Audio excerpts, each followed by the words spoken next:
Like it or not, we are emotional beings. Humans are actually driven to take action from our emotions, from the limbic system in our brain. And that means that sometimes we take actions that are healthy, that support us, that move us forward, and sometimes we take actions that move us away from our goals. Today, in this video, I'm going to talk about the different emotions and the kinds of actions they drive when it comes to our particularly eating habits and drinking habits, when it comes to our health and well-being and weight loss. And I want to share my insights about what emotions we can use to switch between them if you'd like to change. Hi, if you're just joining me, say hi in the comments. Say hi. Let me know if you're watching on replay. Type replay in there. My name's Brian Granger. I'm a life coach and weight loss coach, and I help serial frustrated dieters get out of diet mentality, actually transform their thinking, change their habits into healthy new ones that they can live with, so that they can get to goal, live more of their life at goal. So I've been doing this for about 13 years now, since I lost my 50 kilos. And I've actually maintained at 50 kilos, over 110 pounds, ever since.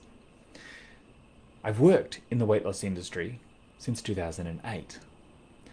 And in all that time, I see so many people get caught up in blame and shame and resentment and guilt about the kinds of choices they've made, particularly if you've made an overeating choice or you made an unhealthy choice.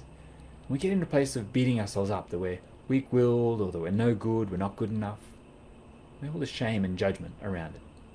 And so today, I wanted to share this insight into these emotions, right? I really do believe that very often our thinking is not involved when we make our habitual choices. When we have those unhealthy habits, those quick fix solutions to perceived problems that we've generated. And really, that's what happens when most of us are overeating or overdrinking. We're going to the chips or the chocolate or the cake or the cheese or the bread or the biscuits or the wine in response to a trigger in the environment. So let's have a look at some of those, right? Because I don't believe that it's ever the environment, it's ever the situation we find ourselves in, it's ever the words that someone else says. That's often what we'll blame, right? I was busy at work, or I was frustrated, or I had lots of tasks and my boss didn't understand. They kept asking me to do other things and I kept getting interrupted. And then I ended up in frustration. And all of a sudden I was at the charity chocolates or the vending machine. I was just eating whatever I could get my hands on. I was looking for comfort, I was looking for distraction, I was looking for medication. Think about what sorts of scenarios you have in your life where you're eating emotionally. You're eating emotions. Have a think about that phrase that we've created, that we're emotional eaters. Now, I used to be an emotional eater. I used to eat my emotions as a way of buffering against them, as a way of not feeling them, particularly when they were negative or uncomfortable or unpleasant emotions. Let me know in the comments if you've ever done that. What's the emotion you find yourself eating most? For some people it's frustration, anger, disappointment, shame, embarrassment, fear, anxiety, worry. Sometimes we do it because we feel obligated, etc. All right, I'm getting ahead of myself. Let's look at some of those. So I'd love to know what yours are. But notice all of those negative, perceived and negative emotions that I've mentioned all drive unhealthy choices. I've never seen someone go, oh, I was feeling really sad and depressed, so I ate a kilo of carrots. You know, I was feeling really angry at my boss or my work situation, or I felt that something wasn't fair, so I ate a whole head of cauliflower. No, we tend to go to our comfort foods. We tend to go to unhealthy options, high fat, high sugar, high salt, like lollies, chips, chocolate, cake, bread. We go to food that we have an association with, either from times when we felt special, foods we might have gotten at special occasions like birthdays or holidays, or Christmas, Easter, celebratory type times. Growing up, we never had cake except at a birthday. So cake was really special. Ice cream was a very rare treat. Often something we only had on holidays when we were traveling. Lollies and chips only came out if there was a party, and that was usually because it was someone's birthday. We weren't a big party household when I grew up. So I grew up all these associations with those foods. Those are the special feeling moments. Or sometimes we retreat to ones for which we have fond memories. I remember growing up in my grandmother's kitchen. Really for both of them, right?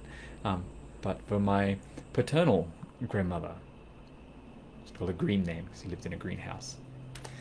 But she used to look after us on a Friday evening, pretty much every week or every fortnight. And she would always have things like mashed potato with heaps of butter in it, and then we would put butter off, from a block of butter that was hard, and you had to really kind of scrape and let it melt over the mashed potato. She used to make things like potato gems, pan-fried in ghee or lard. Crispy-skinned chicken thighs. I remember growing up, my brother and sister and I, we used to raid the lolly cupboard that they always had there. In fact, my brother used to run in and climb up on the cupboards and go to the lollies first before we even really said hello. Or they'd always have choc-covered ice creams in the freezer. That would be a special occasion when we could have it. So, again, I have a great fondness for many of these things. They bring back really pleasant memories of feeling loved.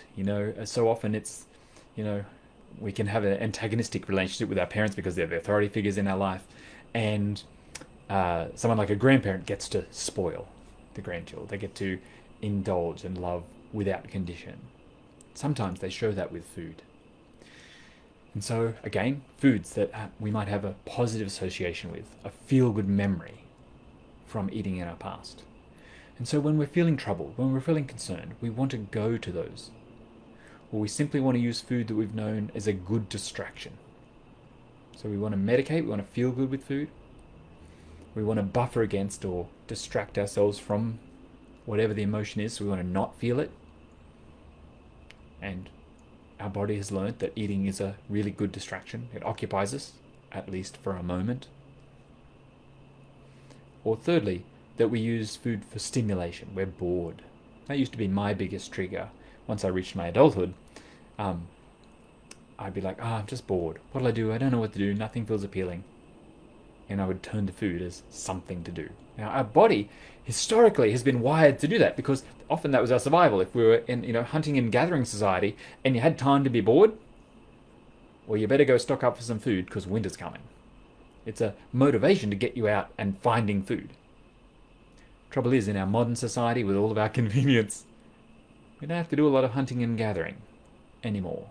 We only have to go as far as the fridge or the cupboard or our phone, and food gets delivered to us. All right, so we have these motivators, and I just wanted to let you know there's three big motivations. We try and use food for comfort, for medication, for distraction, or for stimulation.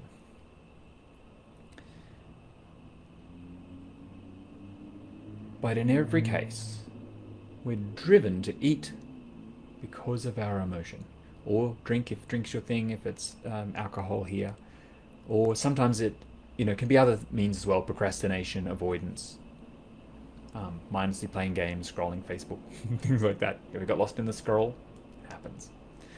Okay. And all because we're not willing to feel those emotions. We've just been driven by them. And very often, they're choices that we regret when we think about it later, right? Because when our thinking brain is online, we go, well, I wouldn't make that choice. I don't want to make that choice. I'm getting healthier. I'm going on a diet. I'm looking after myself. I'm getting fitter. And so we make all these decisions when we're in a good frame of mind, when we've got all of the cognition of our cortex, our thinking brain, involved. And yet then in the moment, when we're in fight or flight response, when we're feeling threatened, when we feel there's some danger or pressure, our limbic system, the amygdala hijack, takes over, and our brain responds emotionally. That emotion often drives action to solve it in the way we know how. the way that we've done the most, that we've practiced the most. This is what our habit of eating, drinking, procrastinating at that time is. It's just a choice we've done many times. So let's have a look at what those choices are, because we can also change them. And really that's what this video is about. It's going, well, what emotions can drive positive choices? And how do we switch over to them? So let's have a look at some of the emotions here. These are the most common ones that I think I see in my time. You might have your own, in which case just ask yourself, what is driving my choices? Particularly when I'm eating unhealthily, overeating, or otherwise working against my goals. If I'm working away from my goals, what emotion is actually driving me? And so I put some up on the board here. I'll read them out in case you can't read them. So unhealthy ones. One of the biggest ones here, I think, is apathy. It's that not caring. It's when we get into thinking things like, oh, why bother? I can't be bothered. It's all too hard. I don't care. Right? Or it might be fear, which I didn't write up in there. I'm going to put it in here.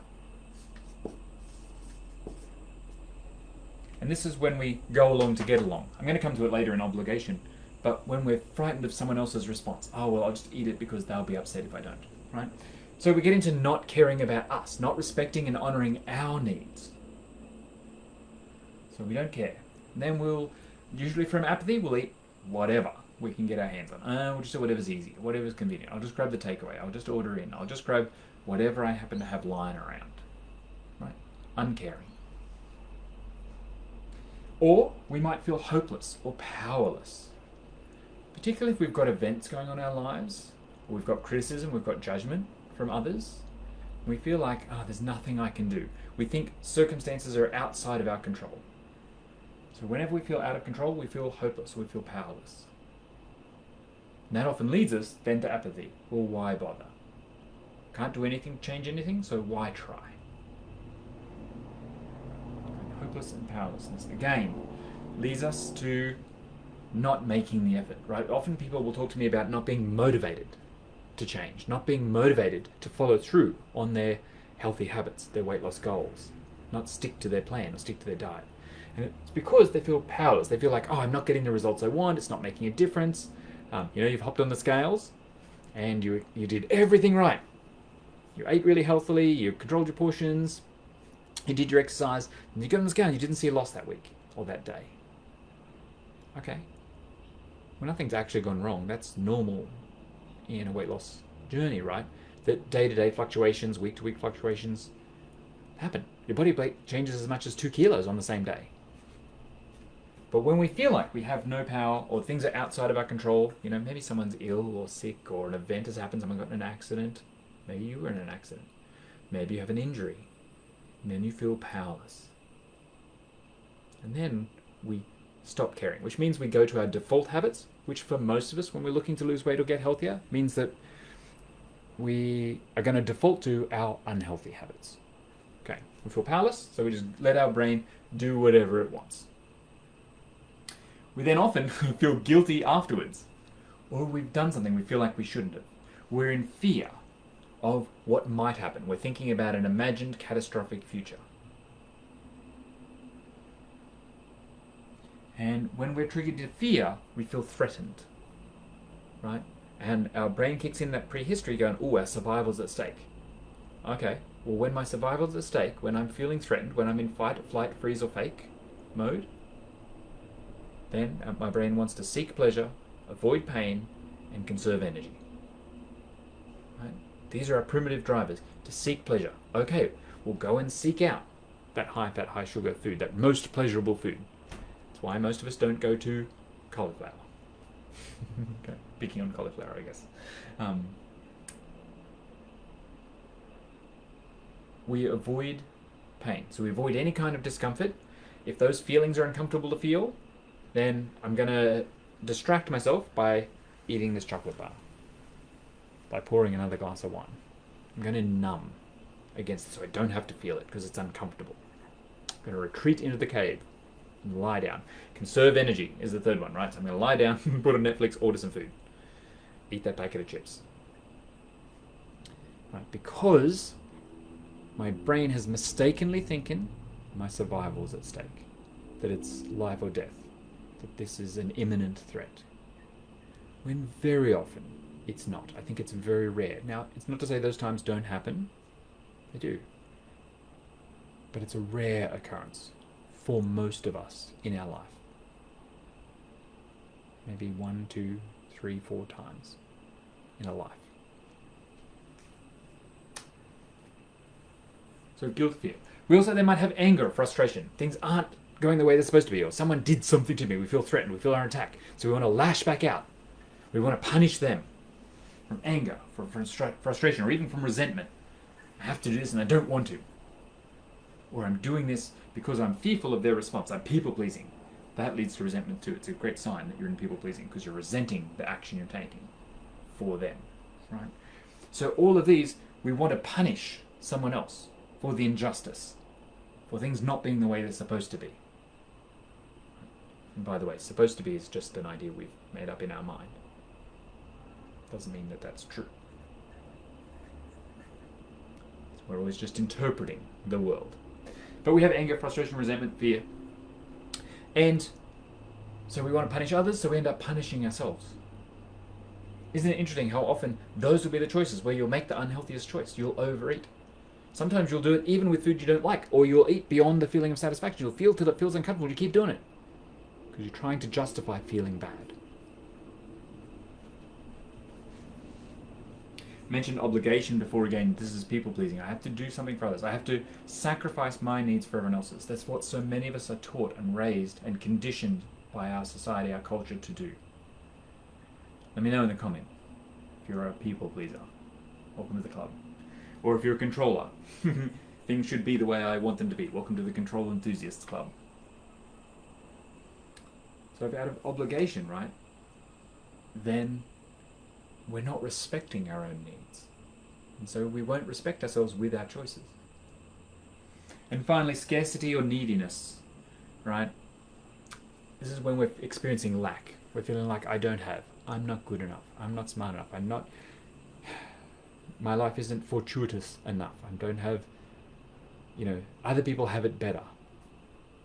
They've got something I don't, and I should. So we're missing out. So we try and fill that void with food or with drink. Not feeling confident enough, or lucky enough, or smart enough, or disciplined enough. So I'll try and fill the void. But of course, food can't solve these emotions. It is at best a temporary distraction. It's a minimal feel-good moment, but then often comes with a side order of guilt, regret, and remorse afterwards. We often feel worse after doing it because it's not aligned with our vision of our healthy life. It's not aligned with how we want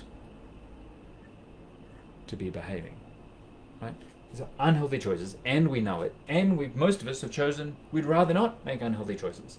We want to honor ourselves. We want to nourish ourselves. We want to care for ourselves. We want to respect ourselves. So scarcity and neediness comes off as graspy. I have to. Often we will, powerless, by the way, is often, it just occurred to me, is that we'll give up our power. We'll blame others. It's their fault. Right? I'm not strong enough to stand up for me. So whenever we're looking to solve these with food, we're destined to be disappointed. Another emotion that leads to unhealthy choices. Because food can't solve those things. Food is the solution to hunger and nothing else. It is nutrition for our body. It is fuel. And yes, it can be joyous and fun.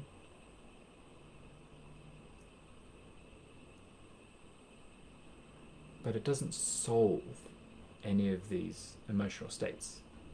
It just buffers or numbs them or distracts ourselves from them while we're eating. Right, let me know in the comments how long it lasts. How much the chocolate bar or the chips help. Right? In most cases, they're only going to last while you're eating it. And then you'll feel bad after. So, okay, so that doesn't work. And I think probably you all knew that. already. So have a look at what emotions are driving your unhealthy actions and your unhealthy choices, your unhealthy decisions, right? What emotion is driving it?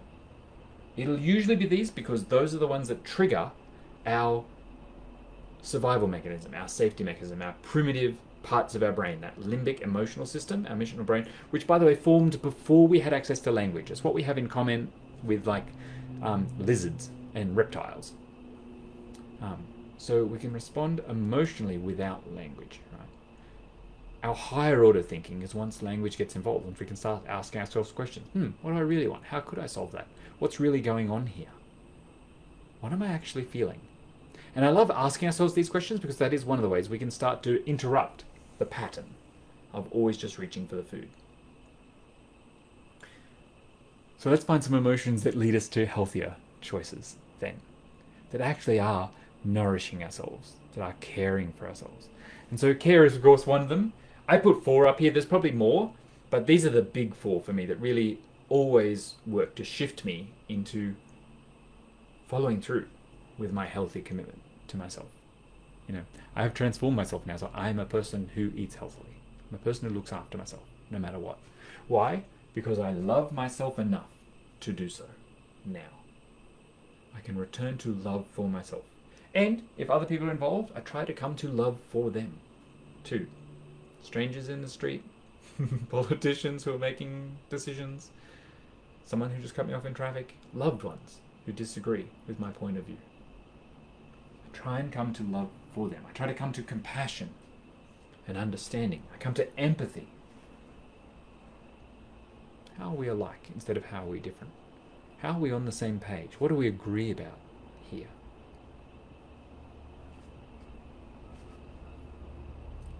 When I love myself enough, when I'm compassionate for me, when I'm willing to care for myself when I have these feelings, instead of hurt myself or distract myself or buffer against myself, then I can bring my thinking brain back online. I can make more empowered choices. I can go, oh, I'm angry, I'm frustrated, I'm resentful.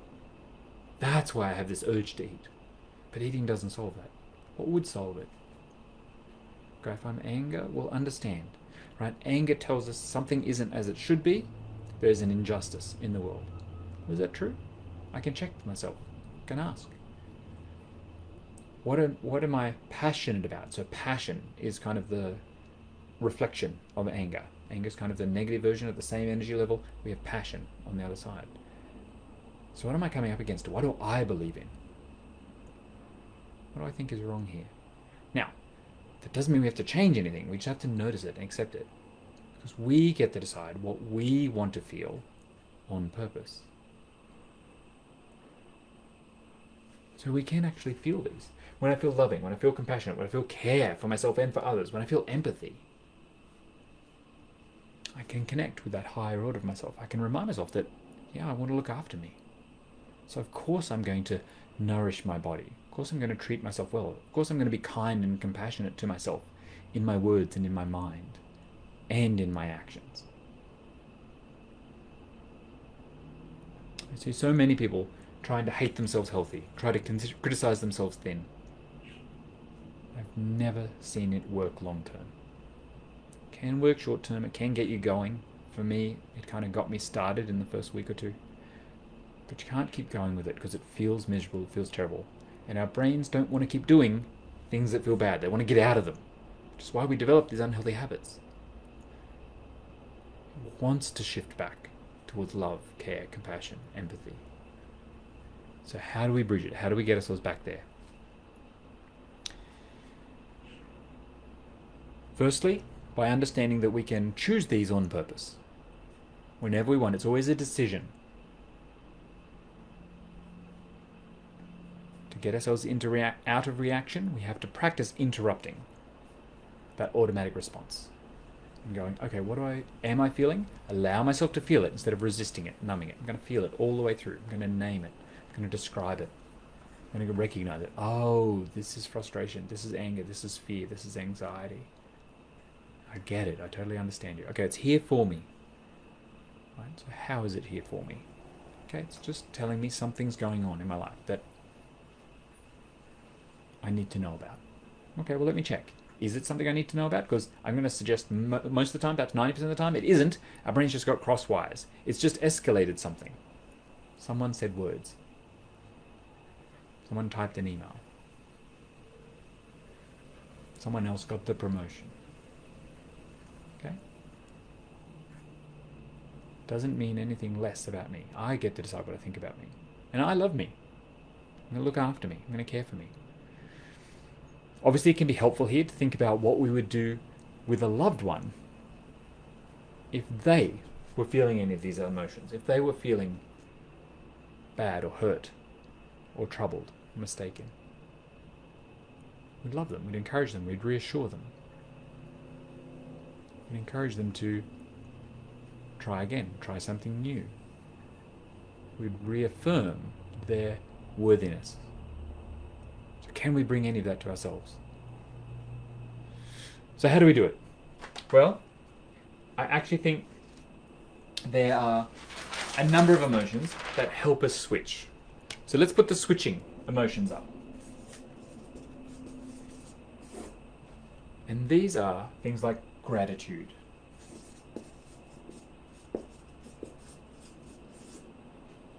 Gratitude.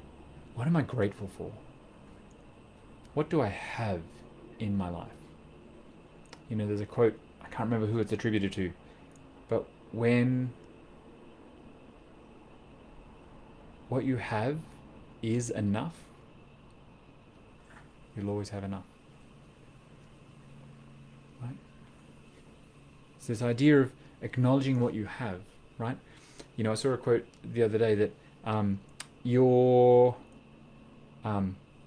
disappointments, your troubles, your challenges are someone else's dreams. You know?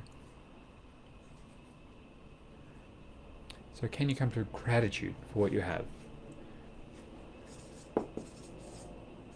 Can you come to awe? Awe always reminds us that there's something bigger than us.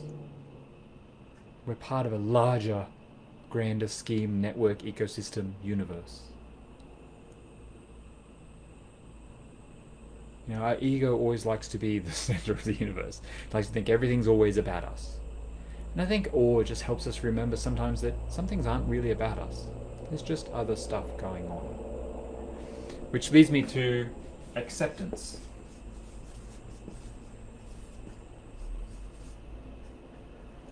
Acceptance. Byron Katie calls this loving what is. Do you know what should have happened? Exactly what has happened. How is that for us? We can trust that it is. Right? Even if we don't understand it, we don't agree with it, even if it's painful. What if everything actually happens for us? Can we come to an acceptance that actually the way things are is, the way things have been, it's exactly how they're meant to be? We then get to re-ask, well, what do I want to do now? And what can I do from a place of peace? Can I find that calm? Right? And I think acceptance here as well, just to backtrack on that a little bit, acceptance is about going, it's okay that I feel these emotions, any of these negative emotions, right? It's okay that I feel guilt, or powerless, or hopeless, or needy. It's okay, let's have compassion for yourself for feeling it. You're a human. Our aim isn't to feel good, isn't to feel happy 100% of the time. It's to feel the full spectrum of emotion. There's nothing wrong with feeling negative emotion. Nothing bad about it. It comes as a standard package as being a human.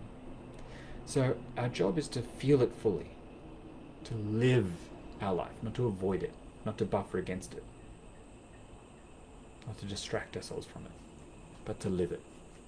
And when we can accept that that's just part of the deal, right? That sometimes, like my coach teaches, sometimes it's 50-50, right? Sometimes you feel good, sometimes you feel bad. When you just know that that's part of the deal and nothing's going wrong, then it makes the bad times not such a big deal. We can just accept it. Oh yeah, okay. I'm just feeling that at the moment. And as soon as I recognize that and accept it, then very often it can move on. It stays with us when we're fighting against it. when we're buffering against it, when we're in resistance to it, when we're thinking it shouldn't be there, that's when we get stuck. That's when we end up spinning and going over and over and over again. So, can we find that peace? Can we come to acceptance and awe and gratitude? And I guess I put empathy in the positive one on the other page. Sometimes that does help us here too. These emotions often are what Michael Neal calls deeper emotions. They're the ones that let us step out of the experience we're currently in and get a different perspective. From that place, from that different perspective, we then can open ourselves back up to choosing the positive emotions, because we're reminded that we're a human. We have a choice. And we always have a choice, even when it doesn't feel like it. So I really want you to consider at the end of this video today, what emotions are currently driving your actions? Maybe pay attention throughout a day. Make a note. Decisions you make, choices you make, and pay attention to what emotion was driving that. Most of us live most of our lives on automatic reaction to the world. And for most of us, particularly if we're wanting to lose weight to get healthier, then we've got habits that aren't helping. They're probably coming from one of the negative emotions.